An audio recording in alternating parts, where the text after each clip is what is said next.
The views and opinions expressed on any program are those of the producers and/or the persons appearing on the program, and do not necessarily reflect the views and opinions of FRC Media, Bristol Community College, or the City of Fall River.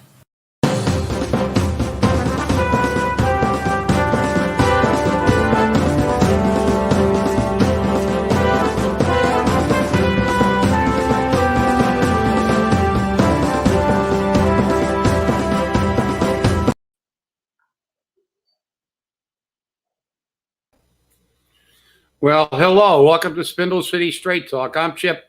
And I'm CJ.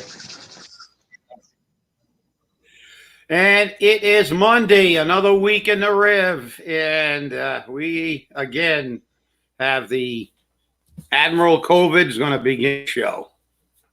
Yes, I will. As of yesterday, we had 550,302 cases. We've cleared the 500,000 mark. What do you know? We've done that for a while now. Total new cases is 1,428. Total deaths is 15,796. New deaths is 52. And Bristol County is 55,734. And we don't have any more Fall River numbers because those only come out once a week on Thursday. So the numbers haven't changed since then. Well, we know that we are the poster children for government inefficiency. The four blue states that lead the nation in per capita deaths are California, New York, Massachusetts, and Tiny Rhody. Why? Because we have the greatest amount of restrictions. It's just like everything else. We have the most stringent restrictions for COVID. And we have the worst record, just like we have the most gun laws, yet they haven't figured out that doesn't do any good because criminals don't pay attention to laws. But that's one great thing about the blue states. They love to legislate. They think they can legislate everything away. They can legislate morality. They can legislate everything. And unfortunately, that's not true. So, hey, speaking about ineffective government, I think you did a pretty good job of encapsulating it. Go ahead. Before you go there, because you brought up the fact that we have so many restrictions. Today, the restrictions change. And as of today, we are now at phase 2, step 3, I think it is.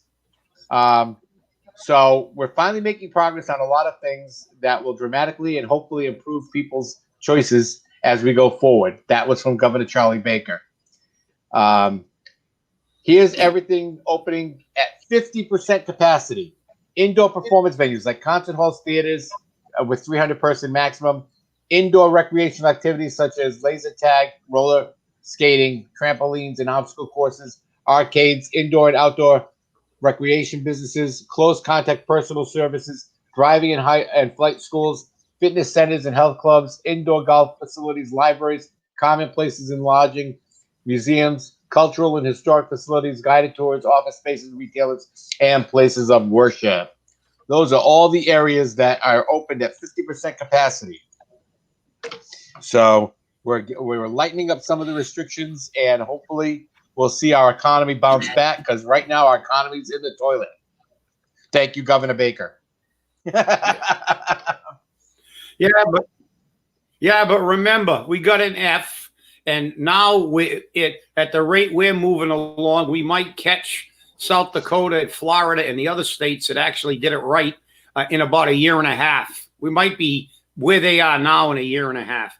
And as I said, we got an F in handling this thing. But the one thing that we always know will be taken care of, our state politicians gave themselves a pay raise. That's right. So we could even just touch on that. So remember, everybody out there, while you're scratching your butts, trying to make ends meet, driving yourself nuts, bouncing off the walls, they gave themselves a nice pay raise. I think it ended up at around 11%, but it was like 4.9 on their stipends and 6 something on their base. But but remember, while you're suffering just like our national delegation. They always figure out ways to build their tunnels to nowhere for billions of dollars so all their friends can get rich, give themselves a pay raise, and do anything they want and ignore any directive that they give you. They can go out and eat at the French Laundry, and they can go to hop over to wherever they want, go out on boating excursions with their friends. So again, the need for a total revamp of our government is necessary. You got to vote all these. You got to drain the swamp, and it starts right here in Fall River. Well, here's what the weekend flush hit it. I don't know. Here's what our state legislators are going to get. Massachusetts lawmakers are slated to receive a pay bump, in certain cases by as much as $9,000 for some of Bacon Hill's leading figures.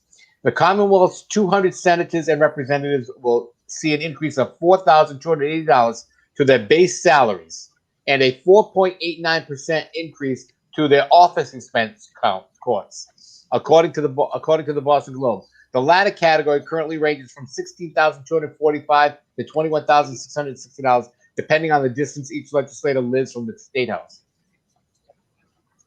So they're also getting a stipend increase, and that's for their traveling back and forth. And it all totals about 11%.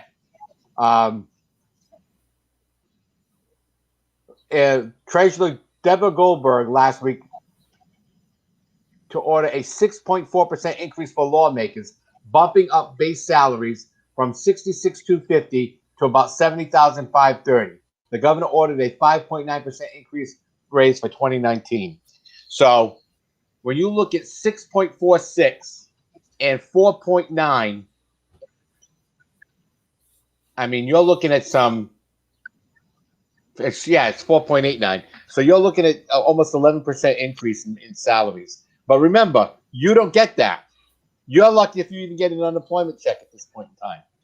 But that's okay, because the people you elected gave themselves another pay raise. Ever since the Halloween massacre, they changed it so that they say they get a pay raise, and you, the people, no longer have a voice in that. Maybe it's time to change that back. Yeah, good luck. Well, they're the gift. We're the gift that never stops giving because they keep taxing us, and they're the recipients that never stop receiving. It's really nice. Wouldn't you like to have a job that you can give yourself a pay raise? You just say, okay, let's just figure out how much we're going to give ourselves this year. And remember, that salary doesn't seem like a lot, although it is, especially in Fall River terms, $70,000. But remember, they gave themselves a bump in all their stipends. When you add all their stipends together, they're making a pretty damn good salary. So it's pretty damn good at the base too. But remember, with all their little stipends for travel and stipends for this and committee stipends and title stipends and stipends for breathing, and they always manage to do it. Just, that's the way it is. It's just like Fall River. No matter how deeply we are in debt, no matter how much we have to burden the taxpayer, debt overrides and all these other things, we can always find almost $7 million to make state-of-the-art fields with all the amenities and bury all the important things like actually running the school department the way you should and holding people accountable. So that's the problem. You did it. You did a good job of basically a little synopsis of what's happened, and that's the problem. The problem is we're talking about the superintendent, the report, and they're trying to use a technicality. There's no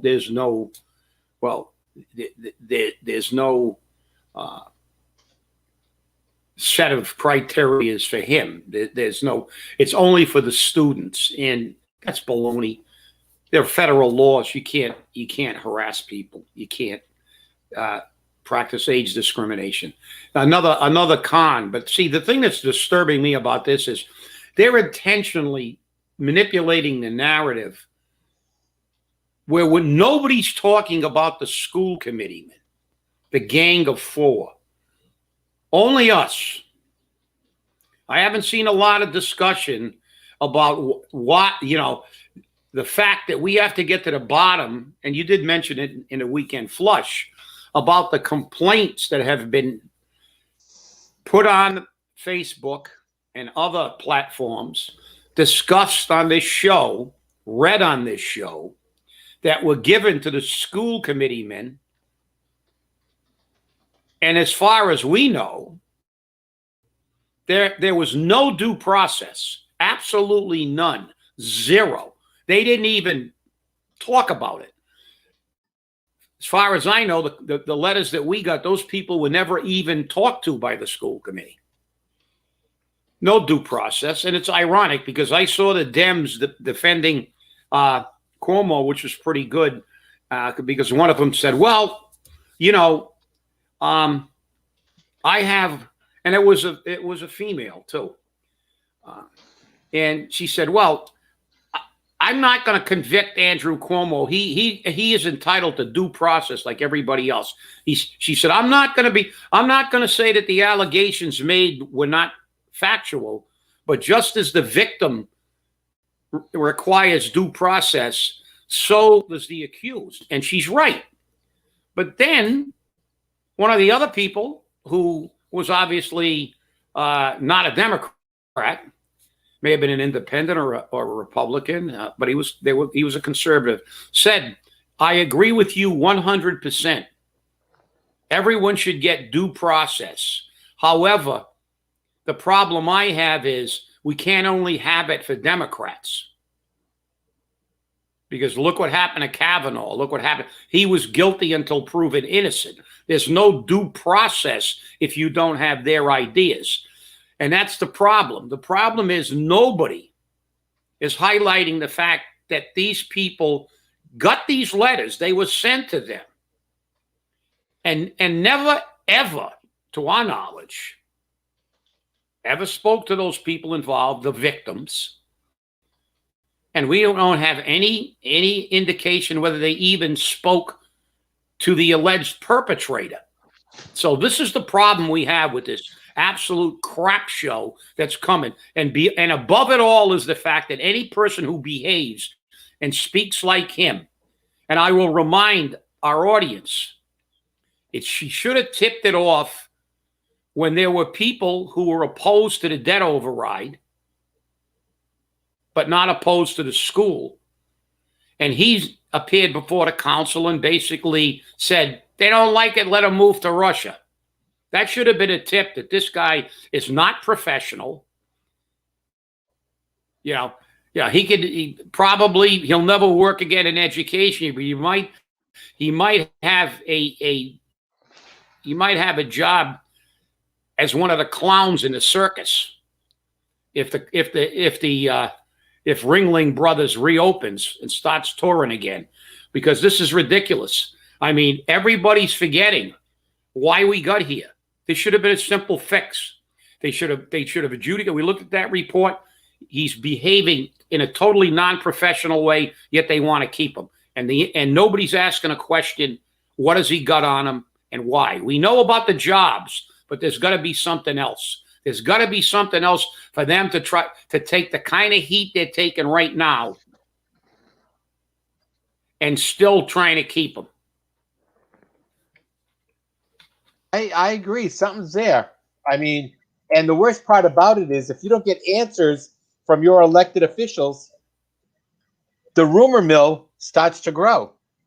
And then people start making assumptions and people start saying what's going on. You've got to be clear and transparent. Oh, wait, that's right. This administration isn't transparent. We can't have that. That's a big swear word in government center. But we need to have transparency. We need to be sure that what we're seeing and what we're being told is accurate. We cannot be going around like this thinking, okay, we've got all the facts we need. No, we need all the facts. And without them, we can't make decisions. And we can't make informed decisions, like who our mayor should be, who he should be. Because maybe we don't want this one. I know people are posting on social media, anyone but Coogan. All right, that's already starting up there. So, maybe the mayor should start thinking about, do I really want to run for re-election if people are already feeling that I'm not worthy of the office? And a lot of people feel that way. But granted, there are still a lot of Cooganites, as I like to call them, that think he can do no wrong. But we had the same thing with the Jazelites. Okay? They believe Jazel could do no wrong. But when people are saying they would rather have Jazel back than Coogan, there's a serious problem. There is a serious problem. And I've got to call out Jean St. Pierre because he brought up something very interesting.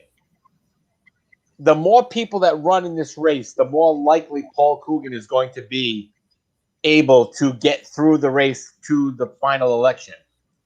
And all we have to do is look at the recall of Jazel Correa and see how that turned out, because the number of people that ran changed the election for him so that he won his seat back even after being recalled. So sometimes a big foray of candidates is not what we want. We want a fine-tuned amount of candidates that all have good positions and can present what the citizens want so that they can take on something the citizens don't want. They don't want taxes. They don't want fees. They never wanted the debt exclusion, although they voted for it because they were lied to. And they were lied to by Paul Coogan because he went around lying to them. Because Mary Sahadi, admitted it afterwards, after it was passed, as so did Sean Kadim, because Sean Kadim kept saying that it was possible that we didn't need the debt exclusion. So, when you're lied to, this is how it works. And you buy it hook, line, and sinker. You've got to learn and remember, a politician lies whenever his lips are moving. So always remember that, because this is what happens. And then you go and elect by default. And I'm not blaming the people for it because it was by default. A mayor that lied to you during the entire time of the debt exclusion rallies, because we didn't need a debt exclusion. And maybe he was lied to about it. I don't know. I don't know what information was provided to him, but we didn't need the debt exclusion. And as a matter of fact, yeah, they went for that debt exclusion, and they said that if they didn't get it, the MSB would not give them the money to build the school, which wasn't correct. The MSB just needed a guarantee that they would be able to get the money they need to build the school. Because remember, the MSB is paying for what, 80% of this thing? Yeah. Well, you made a couple really good points. The fact is that I don't believe that he knew, because he was proposing, as we said, that we might not even need the debt. We might not even have to deal with it because we would be in such good financial shape by 23. But we all know that that's wrong. But now he does. Now he should be looking at that and saying, well, why do we now need a debt exclusion? But the debt exclusion isn't needed because of the high school, because Mary Sahadi said afterwards we really didn't need it. But we do need it now, not for the high school, but to free up money that was going to go to the high school for her to spend more money on garbage and put us deeper in debt. That is the problem. See, we just got with that little scenario you just put forth. You just got to the root of our problem in the city of Fall River. We never stop spending money, no matter how tight the money is. We just keep bonding and spending and giving big people big pay raises and creating jobs while we screw the taxpayer, hold up regular contracts, and it just never stops. It's like someone who has a credit card and pays the interest all the time and just keeps spending. Well, you're going to keep spending until you reach your credit limit, and then you're going to go bankrupt.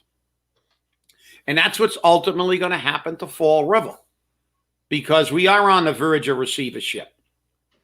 But there's no attempt by this administration to curb spending. They're going to bring in a debt override that wasn't needed. And remember that, taxpayer and citizen of Fall River. They said we didn't need it. They said it. That after they got it, they said we didn't need it. But they managed to spend enough money since we voted on that. I voted against it, and I know CJ voted against it. But since that was passed, that debt override, we have managed to spend ourselves into a position where we now need that debt override. Not for the high school, but to free up money to use in other areas and move it around like Chinese checkers. So that's a major point that I think that you really amplified. Just as you talked about transparency. They complain all the time. That was another huge point everybody's going to remember. They're always complaining about people making assumptions. Well, as you said, if you don't give people the full facts, they will begin to assume. It's your fault. All you have to do is release this report. But no, they're releasing a report, and now the report is it's another con job. There's no rule or policy violated. Well, you know something? As I said on one of the other shows, there's no rule or policy in the school department that applies to students or employees that says you can't murder somebody. But if you murder somebody, you will be held accountable. Because when the school committee swore their oath to uphold the Constitution and the statutes of Massachusetts and the ordinances of the city of Fall River, it means if there's a violation of those things, the superintendent may not be guilty of violating a rule or a policy, and that's only because there was no rule or policy. And shame on them for not having a rule or policy. The fact is that they're going to use that. Well, he didn't violate anything because there's nothing for him to violate. But if there was a rule or policy, he would have violated it. But what he did violate is a federal law against age discrimination, a federal law in the American with Disabilities Act, and a federal law against sexual harassment.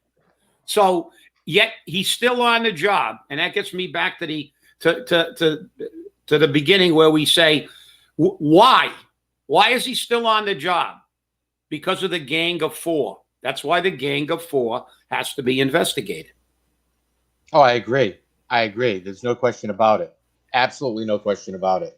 And the people need to understand, when you're looking at the fact that the Gang of Four consists of, a woman who deals with children every day in her day job, a gentleman who is a probation officer and deals with the enforcement of the law, a firefighter and union president, and a former school teacher. That's what the Gang of Four consists of. And do they think they're above due process? Do they think they're above the law? I don't know. I don't know what's going through their mind. But they felt that we didn't know, because we didn't know what was in the report, they felt that the punishment fit the crime. I don't believe the punishment fit the crime at all, and I don't think anyone else in the public thinks it did either. So good luck on trying to sell that pot of bologna to whatever, because it doesn't work with me, that's for sure. And CJ, we get to the point where we have to say, what is the school committee doing? How can a school committee not have rules or policies for the employees and have them for the children? I mean, nobody thought that we should have some kind of directive. And remember, the city of Fall River does have a directive against sexual harassment. Every single year, every single department has to review the sexual harassment policies. You're not going to tell me the school is exempt from that, because they're not. They're city employees. And as I said, we used to have to review it every year. And so do people at DCM, and so do people in the city hall, and I'm sure that they should have. And if they don't, they're violating, a city policy. And this is the problem. It's always this con game. Oh, they didn't read them the rights. They didn't Mirandize them. The wrong address was on the search warrant. They're looking for technicalities to get this guy off. Well, there was no rule of policy. Well, that begs the question, why wasn't there? But there's also something called, a moral imperative. You're going to tell me that because you were ineffective and didn't establish a rule of policy, that you cannot hold someone who is supposed to be maintaining professional standards accountable for creating a horrific work environment, for abusing verbally women, older employees, and handicapped employees. So that's what the Gang of Four is telling us, that they don't feel morally obligated to get rid of this guy. He's quick to sue the city council because they're asking questions. What he should have done, he should have been kicked to the curb after the first letter with his history, and then let him hire his own lawyers and try to get his job back. Try to prove in court that somebody who calls people effing C's, calls a handicapped person an effing moron, and tells older employees that they're too damn old. I'm putting you out to pasture. I want some young people in my office. Tell me that is not reprehensible. So I'm telling you, this is just. I mean, I've seen a lot of crap in Fall River. I've seen a lot of favoritism. I've seen a lot in my time because, I've dealt with it. I fought against it. And I'll tell you what, this is absolutely without any doubt the worst example of pathetic politics I've ever seen in Fall River. This is just, I mean, if I were the people whose wives were subjected to this, or who has a handicapped son or something like that, I would be suing the butt off this city. Well, there are 5 complaints pending. There are 5 pending, so we'll see what happens with those. I'd like to get a copy of those complaints and see what's in them. That's for sure, and see how the school department's going to validate those claims if they ever will. That's the problem we have. We have no way of validating any of the claims because nobody has been given their due process. And without being given their due process, we don't know where things stand. And that's why we have to have it. A funny thing ran through my mind the other day, and I thought it was interesting. We have 6 elected school committee members and 1 default member by fact that they're mayor. What if when the charter comes up for review, they change it and they make it 13 or 9? Let's just say 9 school committee members, 1 from each ward. That's it, 1 from each ward. So you have ward school committee members, and the mayor is not on it as chairman. The highest vote getter in the election becomes the chairman. End of story. Be a little bit different in how it's held, because then the entire city has a say. And maybe all of these executive session minutes would go away. That's for sure. I'm telling you, it's unbelievable. I mean, in 1 more year, next year, these charter review committee is supposed to be formed. Hopefully they get off their butts and they do what's right for the city of Fall River, and they change the charter accordingly. Because right now, that charter is a joke. And the author of that charter, Mike Mayoza, and his $40,000 consultant are the ones to blame for the mess we're in. And that's the way that goes. And with that, we're at the end of our show. It always seems to go by so fast, doesn't it, Chip? I want to thank you for watching. Remember, stay safe, stay angry, hold your politicians accountable, and wear a mask. Have a great day. Run for office.